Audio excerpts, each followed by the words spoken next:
Quebec, Canada, fighting Troy the Destroyer Dorsey, 12 rounds for the World Super Lightweight Championship. What are you going to do now as far as kickboxing? First, I want to thank God, say hello to my wife, Shelly and Kendra. Happy birthday, Shane, and thank all of my instructors and students at my school. Now, pick up kickboxing and boxing both again and go after a world title. Congratulations. Okay, thank you. All right.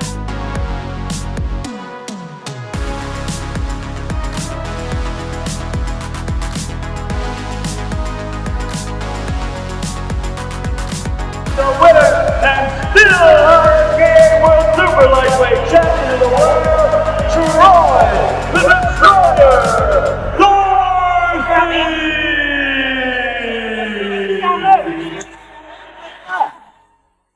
Hello, everybody. All right. Thank you for joining us. If the gloves could talk today, my special guest is Alan Kelly. All right, Alan, how are you doing today, sir? I'm doing good. Here in Kansas City, Missouri, we got about 104 heat index, so I'm doing good under the air conditioning today. Makes you want to go outside and do a couple of hundred push-ups, right? Well, actually, I walk my big dogs every morning, and then they make me do my workout before I can come back in the house. So I did, but while it was still 80 degrees this morning, about 7 to 9 o'clock, I did my workout out in the garage. So. Oh, yeah. Okay. Air Still conditioning? broke a good sweat. Air conditioning? No. No air conditioning. No. Yeah, all right. Gravel driveway barefoot. Oh, yeah. Well, how did we meet? Do you remember? Yes, I do. I remember. I remember, I don't know if it was at the Tulsa Civic Center or Oklahoma City Myriad. I think it might have been Oklahoma City, but I know you were a young up-and-coming teenager, and Jim Choate, had been helping me with a bunch of stuff because I was in my early 20s, and this was probably around 1980, 81-ish maybe. And I remember Jim Choate telling me all about you and everything, and then after a fight that I had, I came over there to talk to him at the end of the room, and you were standing there, and he says, Mr. Kelly, he goes, this is the guy I wanted to tell you about. This guy's going to be one of the best fighters in the world someday. He goes, he's a little young now, but he's on a really good trajectory and path. And I said, well, that's awesome, son. I hope you have a really good career. And you looked at me, and you were probably about 15, 16 or something. You go, well, Mr. Kelly, one of my big goals is to fight you someday. And I remember Mr. Choate goes, hey, Mr. Choate stepped in there. He goes, oh, no, you're not quite ready for that yet, son. And then you go on to destroy the world, and. Well, I don't remember that. I don't remember that. That kind of sounds arrogant, but I try not to be arrogant. But well, you were a teenager, man. That's part of life. Yeah, I guess so. So that was like you said. No, you didn't do it. You didn't do it disrespectfully at all. No, you were real respectful when you did it, but it was just that was the first time I'd ever met you, and so no, it was great. Okay, good. So you think that was 80 or 81? I'm trying to sit here and think. It was probably, I want to say maybe around 81, 82-ish. Okay. Because that's when Mr. Choate had kind of taken me under his wing for a little bit and was showing me his package. Remember the trailer he had for a full package to do a tournament anytime? You call him up and he could be there in an hour and run a tournament, Right, He taught me how to do all that stuff. Oh, he taught me how to do all that and what kind of gear I needed and, and just how to be so efficient in tournaments. And it helped me for the rest of my career as a promoter. Yeah, Mr. Choate was my instructor for a long, long time, and I know I owe a lot to him. So it's nice to hear you talk about him and how he helped you also. Yeah, he was very helpful, very good man. Him and Brax Boyd. I remember Brax Boyd helped me a lot back then too. Oh yeah, he's still running a karate school. They're both still running karate schools. Yeah, Jim Choate has one in Cedar Hill, and Brax Boyd has one in Grand Prairie. Pretty crazy. Sorry, I'm playing with my camera. It bugs me when it's crooked. That's okay. So, well, what did you do in the 80s and 90s fighting? Well, actually started in the 70s. And 1977, I was, 17 years old in 77. And so in 76, Dale Cook and I both trained at the same Taekwondo school.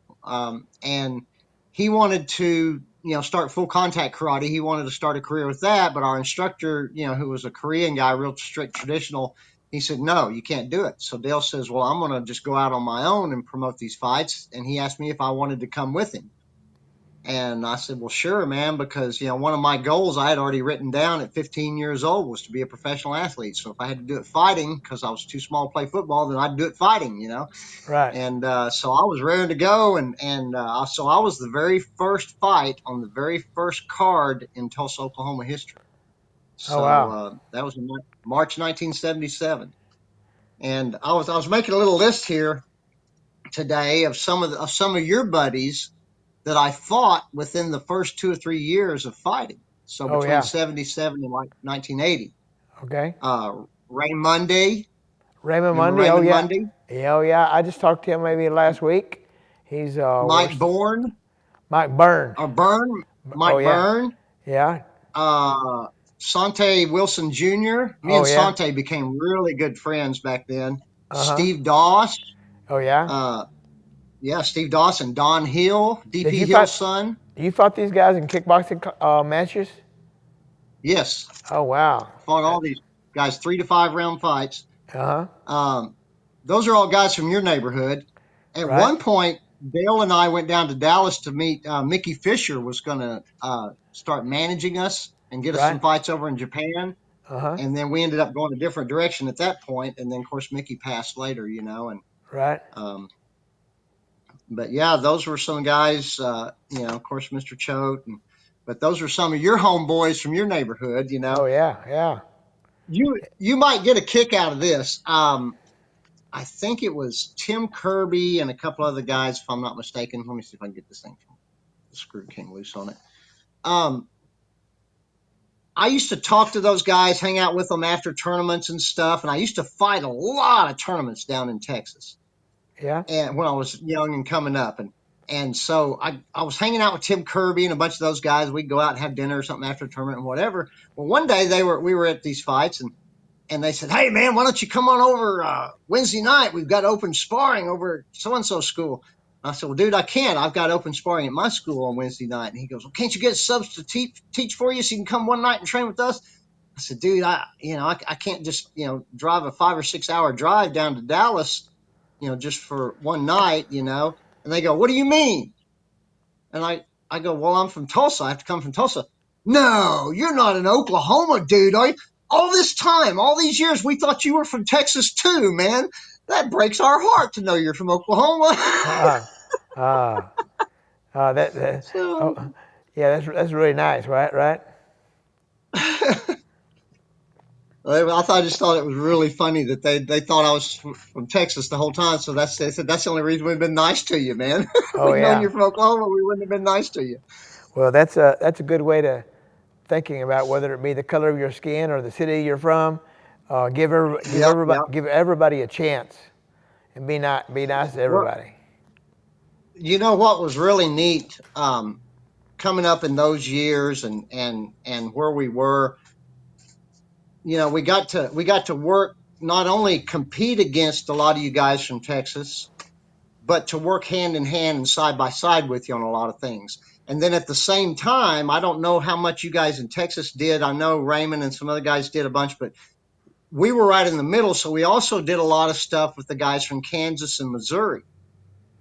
And so, I've got lifelong relationships with those guys, just as I do a bunch of guys from Texas. So being in Oklahoma, Steve Mackey, all those guys, man, I mean, just being right there where we were sandwiched between 3 of the best fighting states in the country, between Texas, Oklahoma, Missouri, and Kansas. That's your hardcore tough guys, Right.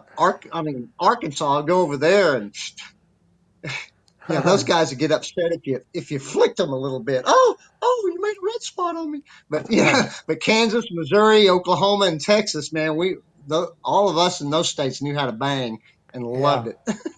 Yeah. So Bob Thurman. Oh yeah. Well, the last time that I got to see Raymond Ray McCallum, and sit with him and talk and hug his neck was, I don't know, probably about 4 or 5 years ago. Bob Hartley in Kansas, Yeah. they put on a big Bob Wall memorial at one of the movie theaters because they own some movie theaters and stuff in Kansas City, and they put on a big to do in there. Well,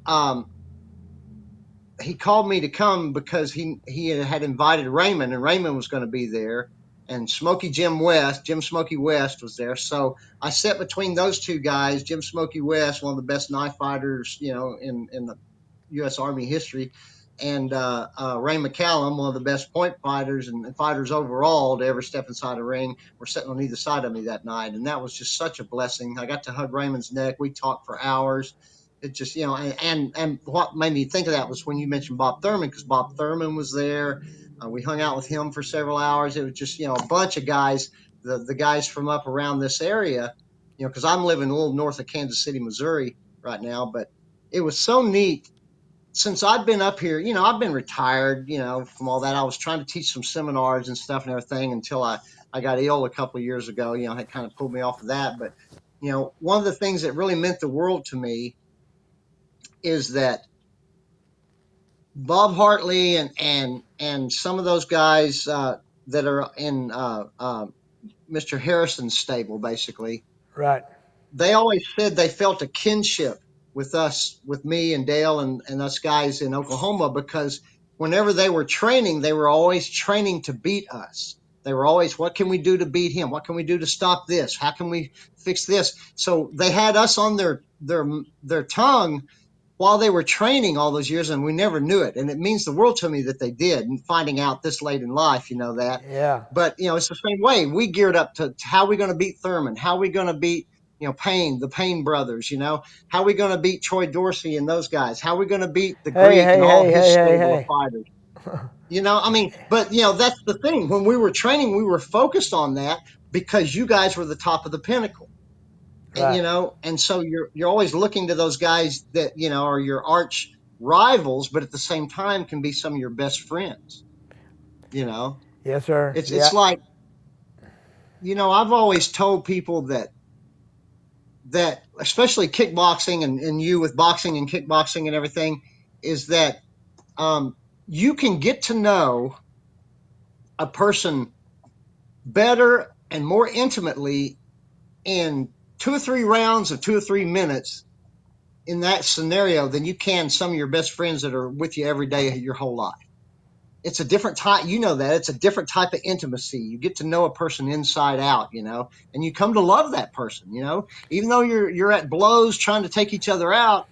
There's a mutual respect there that we all have for each other that, some of my very best friends have hit me harder than anybody else, and I love that. Yeah, let me step in for a minute. And I know for sure one of them was Ray McCallum, right? Oh yeah. Yeah. Oh yeah. He was amazing. I love that man so much. He was all about just giving. That's the way he always was with me. He was just wanting to give and just benefit everyone else. That's what I saw in him. Yeah, so I think, I don't know if I'm going to say it makes us different from what he did. He was just totally unpredictable. I'm a pretty predictable guy. When I fought, I was pretty predictable. It was hard to take even though they knew what was going to happen. But Ray McCallum was unpredictable. Would you agree? Oh yeah. Well, he was so instinctual. Yeah. He fought purely by instinct at all times. When you say you're predictable, but you're the person that's more like Greek than anybody else I've seen, because I was always fascinated with Greek because he was like a machine. He just kept coming. He just kept coming. And boom, boom, boom, you hit him, he'd back up, and he just keep coming. He just stayed working. And I see that in you, you picked up a lot of that from him, I believe, Well, he was my hero. He was my hero, and I wanted to fight like he could fight. So. Oh yeah. That's. You're the closest I've ever seen to it. I guess that was obvious, yeah. But yeah, he was my hero. He was my hero. I loved him. I got to go to fights with him in Oklahoma City one time on an airplane, private airplane with DK Price, who was flying the plane when it crashed. And we flew to El Paso with Greek also. So fortunate that I got to fly to El Paso first, then Oklahoma second, with DK and Greek on the plane. DK was a really good man. Yeah, we got to know him. Go ahead. Yeah, he was one of the best cut men out there, one of the best corner men, but just a good person. His heart was, Dale and I got to hang out with him a lot, in the comings and goings and the fights and stuff back then in the 70s and 80s. Yeah. Yes, so, sir. Yeah, it was so tragic, It was so tragic when they went down because here's a good Greek story you'll love, because I know how much you love Greek. And I know you probably knew Mickey Fisher a little bit, Utah. So, and Mickey Fisher and Greek were like real tight friends and stuff. So me and Dale came down to see Mickey one time at his school there. He had a school in the mall at the time. It was really neat. And we were sitting there talking to him, and we got to talking about Greek and everything. And he says, "All right, I'm going to tell you a Greek story." He said, so Greek had a flat on his motorcycle, and he was sitting out there in the driveway at Mickey's house, fixing that flat, putting a new inner tube in the motorcycle tire. And he said he was getting frustrated and hitting it with that big screwdriver and just driving it in there, twisting and pulling on it and cussing it. And Mickey said, Greek, calm down, man. He goes, "What are you doing?" He goes, "I'm fixing this flat." He goes, "Well, I don't know if that's quite the way to go about it." "Don't tell me how to fix a flat. This is the 5th time I've changed it in the last 2 days." He went back to digging at it with that screwdriver. So you could see in there, couldn't you? Yeah. It was so awesome. I felt so blessed to get to know somebody like him, being from another state and being, just one of the rival teams, whatever. We got a chance to be close enough to a lot of you guys that it really enhanced my life tremendously. I just feel like I was so blessed to be surrounded by so many good people, so many people that just are doing it for the purity of the love of it, Right. And so it didn't matter if they were from Oklahoma, Texas, Missouri, Arkansas, Kansas, doesn't matter, man. That spirit comes out. You see somebody and you recognize somebody with that spirit, they're brothers, Mm-hmm. Yeah, Raymond. And what do we don't want to do with brothers? We want to line up and punch them in the nose. Yeah. And Raymond wanted to bite you on the rear end. Did he ever bite you? Yes, he did. It was my most proudest moment. Now, you mentioned something about when we said how hard our best friends hit us, and you said, "I bet Raymond hit you that hard." Well, it was on the day that he bit me in the butt he also punched me. Put it this way. I had been on a streak at that time, undefeated for a couple of years. The only guys that I had on my list that I hadn't beat yet were Tommy Williams and Ray McCallum. Yeah. So, and of course I'm great friends with both of them and everything. And so on this one tournament, I just happened to make a turning point. You know how it is. We have certain turning points. And I beat Tommy in forms, and I beat him in fighting for the first time. Wow. And then I beat everybody else and got to fight Raymond in the grand champion runoff. I was so excited. Oh, man, I'd been waiting for that. Yeah. And so we get out there, and I get up like 3 points. Bam, bam, bam, right away, 3-0. I'm like, yeah, all right, man. Oh, I got a good lead now. Yeah. And he just stood there, pulled those teeth out, and went, laughed at me with that toothless grin, put those teeth back in, and then proceeded to score like 10 points in me in the next 30, 40 seconds. Oh, man. I was I'm Yeah. like, really? And Ah. so then it was that day when I went back to the dressing room that I walked in there and Tommy Williams came out of nowhere and he locked the door and stood with his arms crossed against next to the door. I was like, what are you doing? He said, you'll see. And the next thing I know, I heard somebody walking. Here come Raymond around the corner. And he got in a crouch and I got in a crouch and we went to wrestling and throwing each other around and he got me down and bit me till it bled on my left cheek. And Oh I've yeah. never been so proud of anything in my life. You got. I'd, I'd heard stories. I said, okay, I guess he really does love me. Yeah. Yeah. That's pretty nice. Yeah, it's sad, but Raymond's not here anymore. Tommy's not here anymore. DK, Greek. We're not made to live forever. But it's sure is sad, the tragic story with DK and Greek about the plane going down, and then Raymond just having some issues. But yeah. So you had a school in? Did you have your school in Oklahoma? A school in Oklahoma?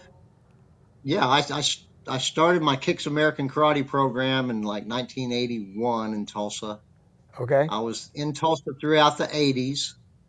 I started at the end of the 80s. I started doing some stunt work and acting in movies and stuff. And I went out to LA and lived in my van for over a year out there trying to break into the stunt business. And Oh my so then I gosh. ended up going, but before I did that, I on my way out to LA that year, I lived in Flagstaff, Arizona, and I worked for Arizona River Runners doing Grand Canyon River trips Oh yeah. as a stop off and make some extra money before going out to LA to live in my van. So then I went out there and I just fell in love with Flagstaff, Arizona. So I ended up moving back out there and I opened up a karate school there and we had a huge school all through the 90s and we put on the big tournament called the King of the Mountain Karate Championships. And it was a big open tournament in the Sky Dome, which is Northern Arizona University's big indoor football field. So we put on big tournaments, the biggest anybody in that area had ever seen before. I still got people I talk to on a regular basis, that are good friends in Arizona that say nobody ever came in there and did the kind of events that we did ever before or after. So I was real proud of those. Yeah. And then it ended up going from there out to North Carolina, where everything just was a disaster. Yeah. And ended up coming back to Oklahoma, and that's where I met my wonderful bride, Kathy, and we've been together for 20 years now. Never even had an argument in 20 years. We disagree on some things here and there, but we figure how to work together to sort it out because the way we look at it, we're each other's best friend, and it's us against the world. Yeah. Why in the world would I want to say something mean to my best friend and the person I love more than anyone else in this world? Why would I ever want to argue and fuss and be mean and say something mean that would want to hurt her feelings? There's no sense in it. So if we Yeah. disagree on something, we go, okay, we'll sit down, we'll figure it out, Yeah. And so we're just real proud of that. I love her with all my heart, just I would be nothing without her. I wouldn't even be alive without her. So, Yeah. I got the same story with my wife. How long have y'all been married? How long have y'all been married? we've been married 15. We've been together for 20. Okay. We've been married for 38. I was going to say pushing 40, I thought. And in September, 39 years. Yeah, she's put up with me being gone all the time, me not being there, She put up a lot of. I'm sure she was lonely at times because I wasn't there. She had her kids, but when her kids moved out, then I was still teaching martial arts and training for fights. And yeah, so I'm thankful that my wife stuck with me, like you're saying your wife has done with you. Help you out. It makes a huge difference when you have that support. Yeah. And that person that understands you. I think that's the biggest thing is having somebody that understands you. Right. Big difference. And that wedding vow that says to death do you part. So many people, it's just I don't want to talk anybody down, but yeah, there's times when I felt like, oh, I don't know if I can do it. I don't know if I can keep it up. But all I got to do is think about all that Leslie done for me, and it's a She helps me, I help her. Like you said, something you didn't say those exact words, but that's what you meant, I believe, right? Oh yeah. Well, and here's the thing, life sucks anyway. It's gonna be hard, Yeah, and it's a whole lot better to go through all that hardness, that stuff that life throws at us, if you got somebody standing right beside you that loves you more than anybody in the world, yeah, and that's on your team all the way. Because we have a lot of people running around saying, "Oh, I'm with you all the way, man." yeah, I don't know anybody that's been all the way with me yet, except for her. So, yeah, yeah. big difference there. I know exactly what you mean. I know exactly what you mean. So what are you doing nowadays? Well, Go I've ahead. just kind of retired. I spent about 12 years uh, doing something I'd always wanted to do. I got a chance to fish pro bass tournaments for about 12 years straight. I was on the water and on the road about 200 or 300 days a year, chasing that green fish, and I found out how to become a millionaire bass fishing. Yeah. Start as a billionaire. Oh yeah. So You'll being be there. you'll be a millionaire in a hurry. Yeah. Yeah, yeah, yeah. You Cost. know what boat stands for, right? I do not. The word boat. Break But out another thousand. Break out another thousand. uh-huh. Yeah. Yeah, yeah. Traveling. If you got a boat, trust me, you're pouring money into it constantly. Yeah. Yeah. But that's okay. No, and I started a system of seminars. I think I sent you some paperwork, showed you a little bit about that. The micro moments of the fight game Right. seminars. Right. And got 3 or 4 under my belt pretty good. Was heading, getting some good momentum, and then ran into a diagnosis that kind of stopped me in my tracks, and so I haven't really been able to get out and travel much and continue with that. But I was really disappointed because I was off to a really good start. I had a good concept of what I was trying to teach there.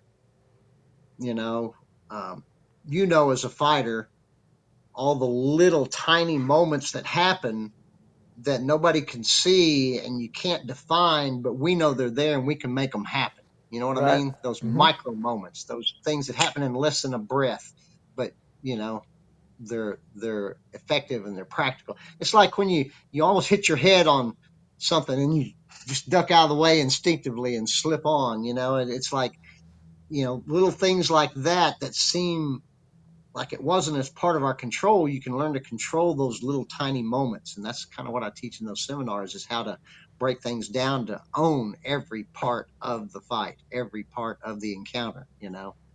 Right. And and I just love it, man. That's my passion, is teaching. That's just always been my passion.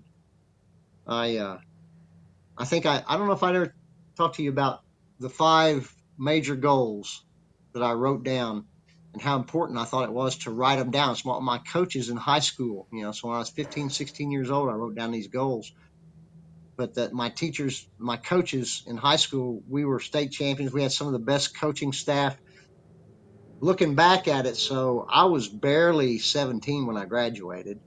I was 130 pounds soaking wet. I wanted to be a pro football player. These coaches were tremendous. They all grew up together. They were like, we were like, 16, 17, 18 years old in high school. They were only 10 years older than us. They had all graduated from that high school together and went to OU together as a team. And here they were coaching us as a team. And they were only Right. 10 years older. So they were in the gym with us. They were in the weight room. They were out there running the plays with us. We had that youth in our coaching staff that just inspired us so much.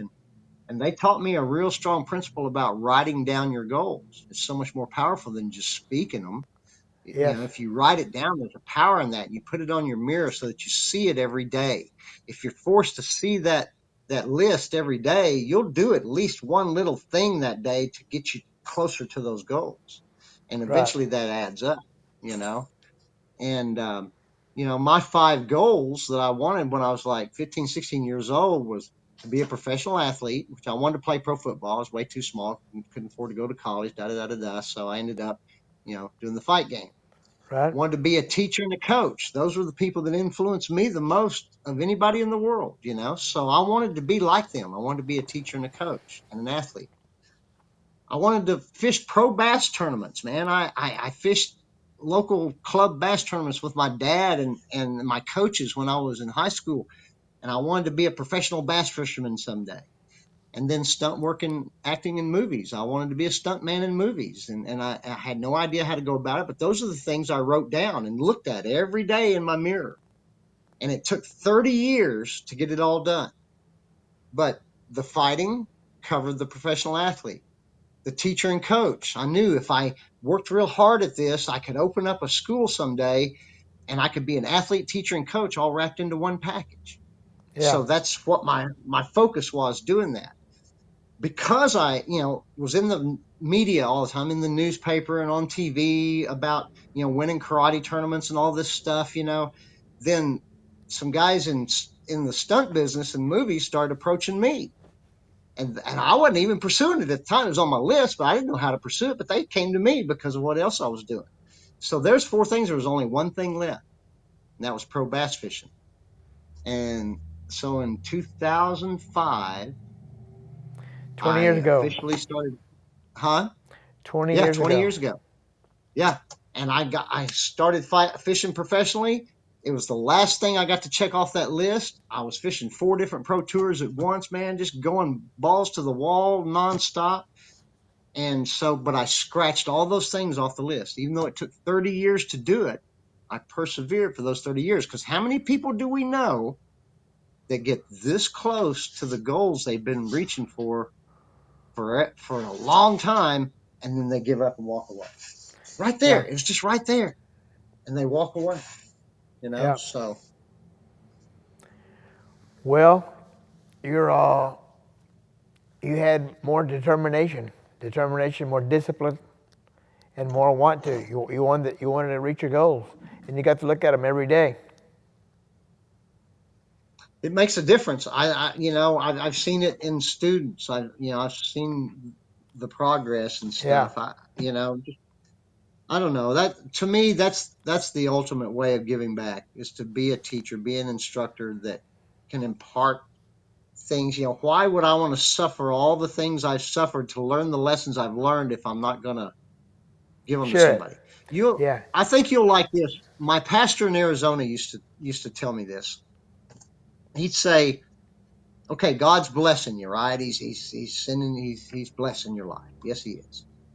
Okay, if you take those blessings and you try to store them, put them in a little pond over here, and keep it separate and protect those blessings, they're going to rot. And then, have you ever seen stagnant water? You're not going to go in there and drink that stagnant water. No. Slime built up in everything because you hoarded it back. Yeah. But if you take those blessings and you shoot them out like through a fire hose and spray everybody around you with those blessings, Yeah.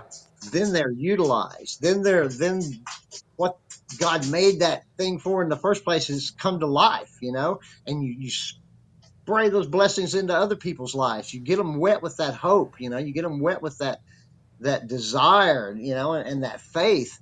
But if you take those blessings and you just hoard them, no, these are mine, and you try to keep them, they're going to rot. Oh, yeah. As soon as it comes in your hands, it needs to go out of your hands. As soon as it comes in your hands, it needs to go to somebody that needs it. Yeah. And So there's one of the things that I teach in my seminars too about, if listen to the words. If we're striving for our goal, we're fighting to get there. I'm reaching to get what I'm doing.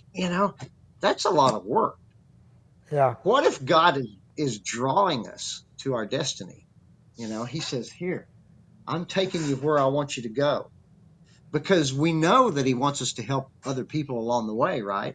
Right. But if I'm struggling so hard and it's such a battle and such a fight to get there, I don't have much left to give anybody else, But if I feel like I'm being drawn to where I'm supposed to be, then there's going to be obstacles that make me strong along the way that I have to deal with. Oh, yeah. But I'll have enough energy to help somebody else along the way too, Yeah. But, I don't know. That's just the way I see it. I'm a little. Well, no, you're helping people. You're helping people and serving people. That's The more you give, the more you like Jesus. The more you give, the more you like Jesus. So in that martial arts teaching, that's what we did. That's what we do. Yep. Yes, sir. Yep. All right, the more great. we give, the more we understand. Yes, sir. Well, we're drawing close to the end now, Alan. What do you think? Anything you'd like to add that you hadn't said yet? You know, I don't know, man. I've been so blessed. I've been so blessed to be able to do the things that I wanted to do. And not everybody gets the opportunity, Yeah. and I had to fight for that opportunity, Oh, yeah. Yeah. kick that, I jump out of the house at 17 years old. I'm going to go out and promote, help Dale. We promoted events that had budgets of $50,000, $60,000. What's a 16, 17-year-old kid got business doing, messing with that stuff about? And then getting in the ring to fight when I'd never even actually seen another full contact kickboxing fight before. I'd seen Huh. pictures, Yeah.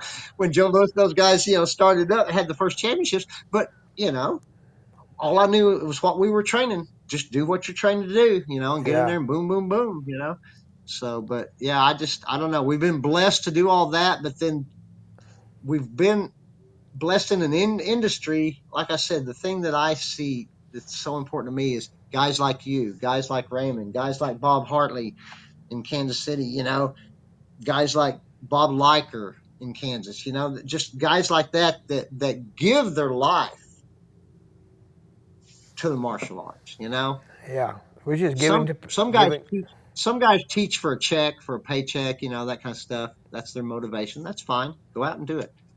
But I was never motivated by money. I never put my focus on money. Probably why I don't have any right now. But but it wasn't the thing that was important to me. What was important to me was seeing people that were struggling, that didn't have any confidence in themselves, had never been shown that they could be anything in the world that they wanted to be, Right. because nobody had ever told them that. That's what I live for, is to take people like that and watch them blossom, watch them grow. I had a kid that had one arm. His brother blew his arm off with a shotgun when he was 5 years old, and he had a horrible, depressing life, and he stuttered where he could barely carry on a conversation. And in the 80s, he came to my school, and with one arm, he could do anything anybody else could do. Yeah. Eventually, he had to work twice as hard for it, but he could do anything anybody else could do. He started to fix his stutter because he started to have confidence. Yeah. And he went out and he won a couple of tournaments with one arm. And he came to me one time and he said, "Mr. Kelly," he goes, "I don't know how to explain to you how much my life has changed since I've been doing this, but no one ever told me I could do anything before I came here. Now, everybody here treats me just like anybody else. And that showed me I could be just like anybody else." Yeah. And that's what it did, man. Just providing an environment, just providing a place where people could come to gain a little bit of confidence in themselves, to see that they have a place they can go and grow. I don't know. That's it. Yeah, I like that. Get go and grow, and a little confidence. He developed a lot of confidence for sure in himself. So, God bless you for doing that. Keep up the great work, and I know that all things happen for a reason. That's what it says in the Bible. So, thank you so much for joining me on the podcast today. Thank you for sharing your faith, sharing what you've done, and what you're still working on doing, and thank you so much for being here. Brother, I appreciate you. It meant the world to me that you even thought of me to ask to come on and talk about some of this stuff. But I really appreciate you, brother. We've got a long history. We got a chance to kind of travel around the world a little bit, and it just, stuff like that lasts a lifetime. Yes, I love sir. you, man. I love you too. Thank you, Mr. Allen Kelly. All right, brother. You have a good right. evening. Okay, All right. you too. Thank you.